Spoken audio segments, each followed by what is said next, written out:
Hi friends, வெந்தயக்கீரை ஒரு பகுதி பிரிச்சு வச்சு ஒன்று செய்ய போறேன்னு சொன்னேன் இல்லையா? அது கசூரி மேத்தி தான் வீட்லயே ரெடி பண்ணி வச்சிருக்கேன். எவ்வளோ குவான்டிட்டி கம்மியா வந்திருக்குது பாருங்க.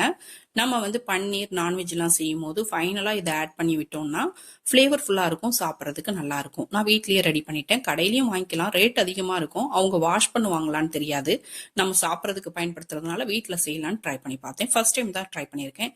தண்டு மென்மையா இருக்கிற பகுதியோட இலைகளை பிச்சு எடுத்து அதை நல்லா தண்ணியில அலசிட்டு தண்ணியை நல்லா வழிய விட்டு இது போல ஒரு தட்டுல நல்லா பரத்தி விடுறேன். அப்பதான் வெயில் எல்லா இடத்துலயும் ஈவனா படும். ஃபர்ஸ்ட் நாள் கொண்டு போய் வெயில்ல வைக்கிறேன் மொட்டை மாடியில. ஆனா வெயில கம்மியா தான் இருந்தது. இப்போ ஒன்னாவது நாள் ஈவினிங் எடுத்துட்டு வந்து பார்த்தா இவ்வளோ சுருங்கி இருக்குது. திரும்ப இதை அப்படியே பரத்தி விட்டுட்டு திரும்ப செகண்ட் டே கொண்டு போய் மாடியில வச்சேன். வச்சுட்டு பாத்தீங்கன்னா ஓரளவுக்கு நல்லா கிறிஸ்பியா இருந்தது. ஒரு சில பகுதிகள் கொஞ்சம் ஈரப்பதத்தோட இருந்தது. திரும்ப கொண்டு போய் ரெண்டாவது நாள் கொஞ்சம் நல்லாவே வெயில் இருந்தது, அதனால இந்த அளவுக்கு காஞ்சிருந்தது.